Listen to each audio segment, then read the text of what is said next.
চাইলে দল হয়তো আমাকে মনোনয়ন দিতে পারে। আমাকে মনোনয়ন দিলে যদি আপনারা মনে করেন যে আপনাদের শাসক নয়, গত 15 বছর আপনারা ভোট যাদেরকে দিয়েছেন তারা আপনাদের শাসক হয়েছে, আমাদের দলের কেউ শাসক হতে চায় না। এই কথাটা আপনাদের মনে রাখতে হবে। আপনাদের ভোট নিয়ে আমরা শাসক হব কেন? আপনাদের কাছে তো আমরা ঋণী থাকবো। আপনারা আমাদেরকে ভোট দিয়েছেন, আমরা আপনাদের কাছে কৃতজ্ঞ থাকবো, আমরা আপনাদের কাছে ঋণী থাকবো। আপনাদের সুবিধা অসুবিধার কথা আমরা শুনবো, আপনাদের প্রত্যেকটা সুবিধা অসুবিধায় আপনাদের পাশে থাকবো। তাহলে আগামী নির্বাচনে পরের 5 বছর পরে যখন আবার নির্বাচন হবে তখন তো আপনারা গলা ধাক্কা দিয়ে আমাদেরকে বের করে দিবেন আপনাদের বাসা থেকে। কারণ আপনারা ভোটের মালিক, আপনারা এই রাষ্ট্রের মালিক, আপনারা এই এলাকার মালিক। আমরা কিন্তু আপনাদের ভোটের মালিক কিন্তু আমরা নই। আপনারা যদি দয়া করে আমাদেরকে দেন তাহলে আমরা দেশ পরিচালনার দায়িত্ব পাবো।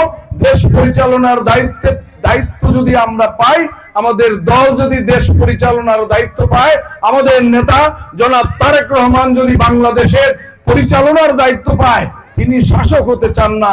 আমাদের নেতা তারেক রহমান আপনাদেরকে শাসন করতে চান না।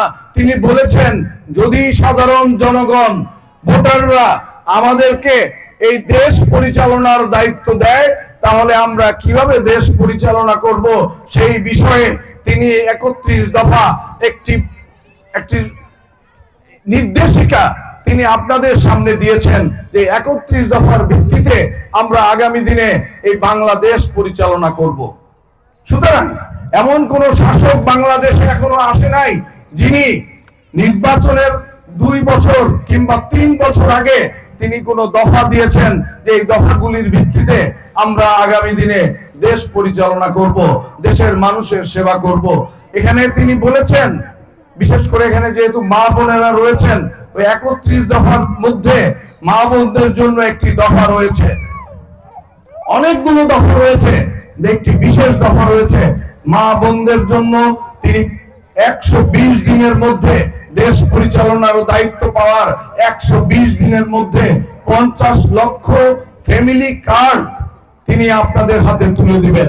কারণ আমাদের মা বোনেরাই হলো আমাদের ঘরের মূল পরিচালক। মাকে ঘিরেই কিন্তু, একটা স্ত্রীকে ঘিরেই কিন্তু ওই সংসারটা পরিচালিত হয়। তার সন্তান সন্ততি, স্বামী, তার শ্বশুর শাশুড়ি সবাই কিন্তু ওই মহিলাকে ঘিরেই কিন্তু পরিচালিত হয়। সুতরাং ওই মহিলার কাছে যদি একটি ফ্যামিলি কার্ড দেওয়া হয় তাহলে ওই ফ্যামিলি কার্ড দিয়ে, একটি স্বাস্থ্য কার্ড যদি দেওয়া হয় তাহলে ওই স্বাস্থ্য কার্ড দিয়ে বা ওই ফ্যামিলি কার্ড দিয়ে সে নানান রকমের সেবা বিভিন্ন সংস্থা থেকে সে গ্রহণ করতে পারবে।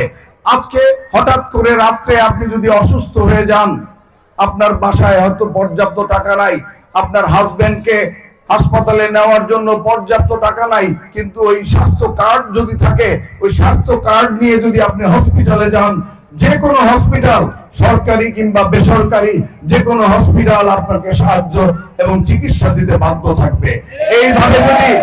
এইভাবে যদি সেবামূলক রাষ্ট্র আমরা গড়ে তুলতে পারি তাহলে অবশ্যই সেই রাষ্ট্র একটি কল্যাণ রাষ্ট্রে পরিণত হবে। আমাদের মূল উদ্দেশ্যই হলো রাষ্ট্রকে কল্যাণ রাষ্ট্রে পরিণত করা। আমাদের মূল উদ্দেশ্য লুটপাট করে বিদেশে টাকার পাহাড় বানানো, বাড়ি গাড়ি এবং টাকার পাহাড় বিদেশে অর্থ পাচার করে বাংলাদেশের মানুষের হক মেরে দিয়ে, আপনাদের পকেটের টাকা মেরে দিয়ে বিদেশে গাড়ি বাড়ির মালিক হওয়া, এটা বিএনপির রাজনীতি নয়। অতীতে বিএনপি 3-3বার রাষ্ট্র পরিচালনার দায়িত্ব পেয়েছে, কিন্তু কখনোই বিএনপি এই কাজটি করে নাই। কিন্তু বিগত সরকারের সময় আমরা দেখেছি পাতি নেতা, ছোট নেতা, তার ভয়ে কথা বলা যেত না এলাকায়। কোন নেতাই না, খালি বলতো আমি আওয়ামী লীগ করি, আমি ছাত্রলীগ করি। পদ নাই, পদবি নাই, চেহারা নাই, দেখতে নাই, লেখা নাই, পড়া নাই, শিক্ষা নাই, দীক্ষা নাই, সমাজ নাই, নমাজ নাই, কিচ্ছু নাই। সে বলে আমি ছাত্রলীগের সদস্য, সে বলে আমি যুবলীগের সদস্য। ভয়ে সারা এলাকার মানুষ কাপ উঠে যেত, বাবা রে বাবা কি জানি আসছে। কি ঠিক কিনা বলেন? মিথ্যা কথা বলছে? আর আমাদের নেতাদেরকে দেখেন, আমাদের নেতাদেরকে চিনে রাখেন। কেউ যদি এই ধরনের অসৎ আচরণ কোন এলাকায় করে, তার কোনো রেহাই নাই। 7,000 নেতাকর্মী 7,000 নেতাকর্মী আমাদের দল থেকে বহিষ্কার করা হয়েছে। রাষ্ট্র পরিচালনার দায়িত্বে যাওয়ার আগেই আমাদের দলে যে শাস্তির ব্যবস্থা রয়েছে, আমাদেরকে বলা হয়েছে কোন নেতাগিরি চলবে না, সেবকগিরি করতে হবে, সেবকগিরি।